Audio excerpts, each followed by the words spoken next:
Hello everyone and welcome to the Ramen Otaku show. Today we're gonna be reviewing Soaring Sky Precure. Now before we begin, I just want to say that I absolutely enjoyed this series. It is the Ramen 11 of the Precure franchise, as in it's an anniversary celebration, and I think it's something that you can start with if you want to get into Precure. I just wanted to get that off my chest before we begin because, well, there are gonna be some spoilers. Now, with all that said, cue the intro!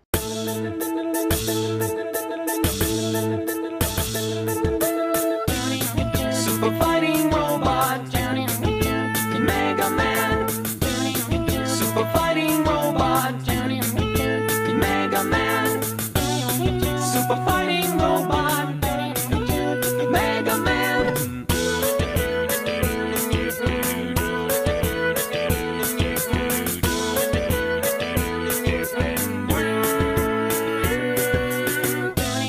Super fighting robot. Mega Man, Super fighting robot, Mega Man, Super fighting robot, Mega Man, fighting to save the world.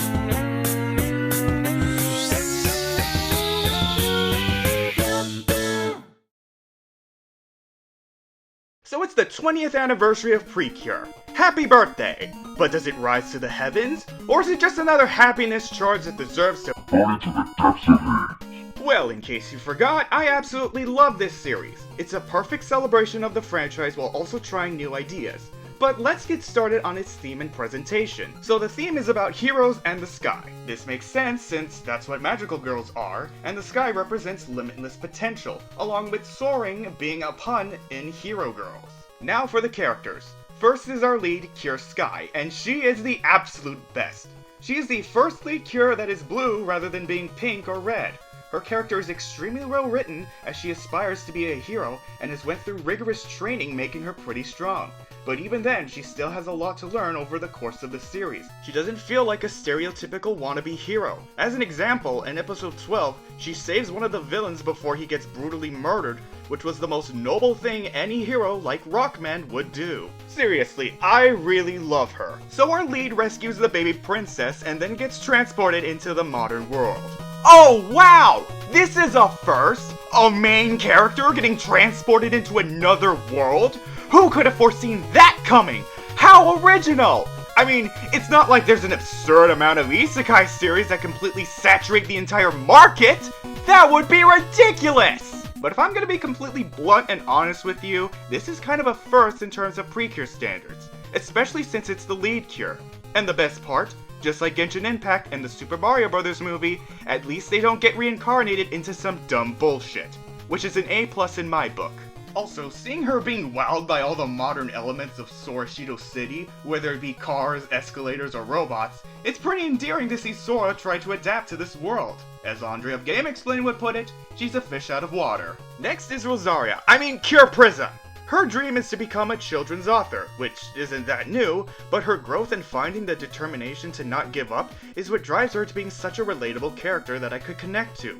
And her friendship with Cure Sky is honestly really wholesome, making them the best Precure duo in franchise history. Then there's Kaito Joker, Cure Wing! He is the first male fairy turned into a Cure, which I guess is supposed to be an expanded version of Black Pepper from Delicious Party, who was created to show that boys are capable of fighting alongside girls. However, to me, he sort of feels like a step back from Black Pepper. What I loved about Takumi, was that he wasn't just a Tuxedo Mask clone, but a hero that wasn't classified as a Cure, and had feelings for Cure Precious. Now, I'm not saying that I hate Tsubasa, far from it. I'm glad they're making male Cures, just like how Kamen Rider's trying to make more female writers, and I hope that having more male Cures, let alone male heroes, in this series will be a staple going forward. And finally, we have Cure Butterfly, who, just like Tsubasa, is an expanded version of Rosemary from Delicious Party, who was created to show that adults were capable of fighting alongside girls, and I honestly found her story to be really enjoyable. She dreams of becoming a nursery teacher after being inspired by one in her childhood, and her entire arc from start to end was really touching once it came full circle. So of course I'll save the midway cure and the main antagonist for last, but let's talk about the general villains. We have Kabata, Paimon, who is a fat goofy pig, Batamonda, who is a weak dickhead, and Minotaur, who is an honorable warrior. Regardless whether they were pathetic or a massive jerk, they were still pretty entertaining, especially when they got the redemptions near the end. Now for Paimon, Ellie, aka Cure Majesty. So it turns out that our mascot baby is a gift from the stars. No, I'm not even joking. They legitimately pulled a Princess Maker 2 out of their ass with this origin. Man, I can just imagine PBG screaming at the very thought of it in the middle of the night. For a grown human being, your daughter's abilities are embarrassing. As a parent, you are a disgrace. Father, I've become an adult now, but to put it blatantly, I'm not really thankful towards him. It probably was a mistake entrusting you with this girl. Oh dear. Okay, I'm obviously joking. Plus, he's now a father, which, congrats man, that's super cool. I hope that baby will become the next CEO of Normal Boots. But it gets even weirder, folks, because they then sort of pull a Fossilor/Farina on her with the legendary Cure, Cure Noble. As simple as this may be, I think it's the best way of utilizing the baby mascot, Midway Cure, and the legendary Cure all into one and making them extremely important to the story. She may be no Cure Lemur, but she's still special in her own way. Paimon wishes she could be this endearing. よし決めたお前のことギーヨ野郎って呼ぶぞ How dare you, Paimon! How This search dare reminds me you! of a feud I once had I with the am Fatui. not tone deaf! 6 months And now for Tamako, Empress Underguru. So she is supposed to be the main villainess, because according to her, Cure Noble was the one who murdered her father, Emperor Underguru, even when they made peace. But nope! It turns out the teacher did it! Skeerhead, who apparently is the incarnation of pure evil. While this may not be the gray area like the two previous series had, I didn't mind since I was already invested in the plot.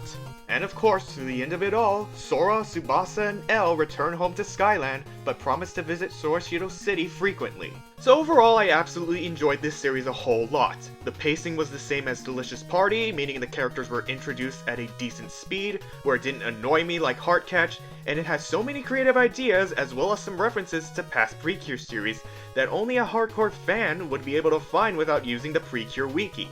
And honestly, I can see myself rewatching this series and looking back at it very fondly. Now before I end this review, I guess I should give you my first impressions of Wonderful Precure. The theme of this series is animals, which seems to be retreading Kira as well as healing good. And that's my biggest concern with this series.